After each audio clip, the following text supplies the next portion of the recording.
بسم الله الرحمن الرحيم. وإذ قلنا للملائكة اسجدوا لآدم فسجدوا إلا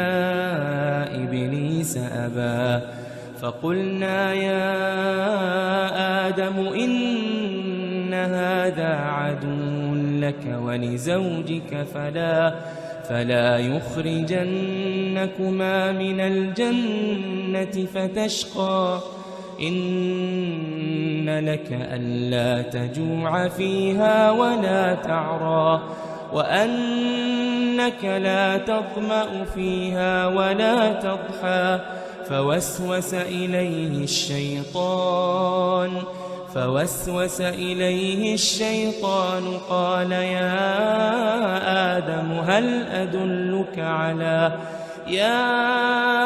آدم هل أدلك على شجرة الخلد وملك لا يبلى فأكلا منها فبدت لهما سوآتهما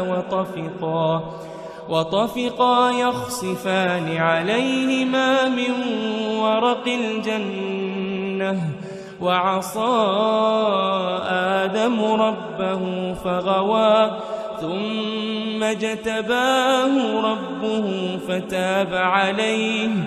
فتاب عليه وهداه قال اهبطا منها جميعا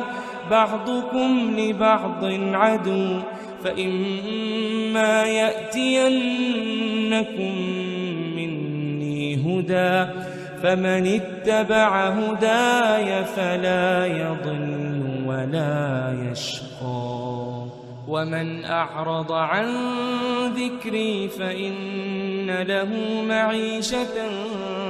ضنكا ونحشره يوم القيامة أعمى قال رب لم حشرتني أعمى وقد كنت بصيرا قال كذلك أتتك آياتنا فنسيتها وكذلك اليوم تنسى وكذلك نجزي من أسرف ولم يؤمن بآيات ربه ولعذاب الآخرة أشد وأبقى أفلم يهد لهم كم أهلكنا قبلهم من القرون يمشون في مساكنهم إن في ذلك لآيات لأولي النهى ولولا كلمة سبقت من ربك لكان لزاما وأجل مسمى فاصبر على ما يقولون وسبح بحمد ربك قبل طلوع الشمس وقبل غروبها ومن آناء الليل فسبح وأطراف النهار لعلك ترضى ولا تمدن عينيك إلى ما متعنا به أزواجا منهم زهرة الحياة الدنيا لنفتنهم فيه ورزق ربك خير وأبقى وأمر أهلك بالصلاة واصطبر عليها لا نسألك رزقا نحن نرزقك والعاقبة للتقوى وقالوا لولا يأتينا بآية من ربه أولم تأتهم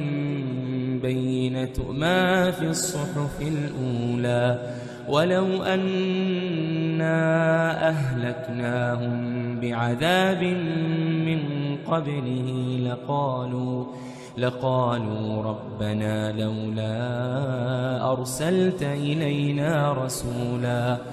ربنا لولا أرسلت إلينا رسولا فنتبع آياتك فنتبع آياتك من قبل أن نذل ونخزى قل كل متربص فتربصوا فستعلمون من أصحاب الصراط السوي ومن اهتدى.